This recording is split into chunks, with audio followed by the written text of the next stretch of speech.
प्रणाम दर्शकों, जैसा कि आप जानते हैं कि प्राचीन काल में असुर भगवानों के ऊपर चढ़ाई कर दिया करते थे, क्योंकि उन्हें तीनों लोकों का स्वामी बनना था। वह चाहते थे कि यह संसार असुरों के हिसाब से चले, परंतु इसके बीच में खड़े रहते थे हमारे प्रिय भगवान और हर बार किसी न किसी तरीके से ईश्वर इन असुरों को इस धरती से मुक्त कर दिया करते थे। कई बार बहुत से असुर ऐसे आशीर्वाद प्राप्त कर लिया करते थे जिनके कारण इनका वध करना थोड़ा मुश्किल पड़ता था, इसीलिए भगवान को कुछ अलग तरीके भी अपनाने पड़ते थे इनको नष्ट करने के लिए। इसी कड़ी में श्रीमद् भागवत पुराण के अनुसार जलंधर नाम का असुर था।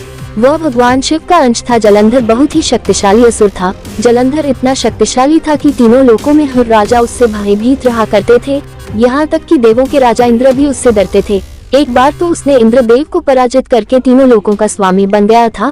जलंधर जब तीनों लोकों का स्वामी बन गया तो उसने तीनों लोगों में अराजकता फैला दी और इस ब्रह्मांड में चारों तरफ असुर फैल गए।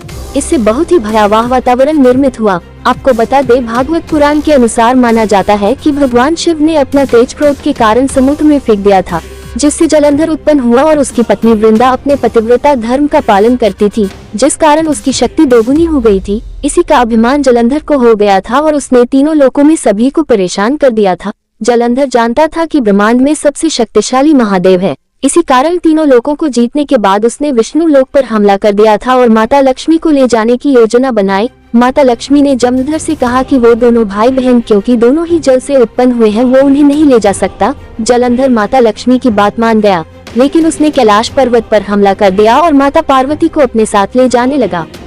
इस पर माता पार्वती ने क्रोध किया और भगवान शिव ने उस पर आक्रमण किया। भगवान शिव का प्रहार जलंधर पर निष्फल हो गया, क्योंकि असुर जलंधर की पत्नी का पतिव्रता धर्म मजबूत था। जलंधर को हरा नहीं पाने के कारण सभी देवों ने चाल चली और भगवान विष्णु जलंधर का रूप धारण करके वृंदा के पास चले गए। इसके बाद वृंदा का पतिव्रता धर्म भ्रष्ट हो गया। वहाँ दूसरी तरफ भगवान शिव और जलंधर के युद्ध में भगवान शिव ने प्रहार किया, जिससे जलंधर की मृत्यु हो गई। जब ये बात वृंदा को पता चली तो उसने क्रोध में आत्मदाह कर लिया। वृंदा की राख से तुलसी का पौधा निकला। इसी के आधार पर तुलसी को वृंदा का रूप माना जाता है। भगवान विष्णु को उनके इस कर्म का सबसे ज्यादा दुख होता है। इसी के बाद से माना जाता है कि विष्णु को माता लक्ष्मी से प्रिय तुलसी है, और तभी से हर पूजा अर्चना के दौरान भगवान विष्णु के साथ तुलसी जी का भी भोग लगता है। भगवान विष्णु ने वृंदा के साथ किए गए उस पल के पश्चाताप में है वृंदा को तुलसी का रूप दिया, और आज वृंदा घर घर में पूजे जाते हैं और हर घर की शोभा बढ़ाते हैं। बोलिए श्री सत्यनारायण की जय। चैनल पर नए हैं तो सब्सक्राइब जरूर करके बेल आइकन को दबा दें।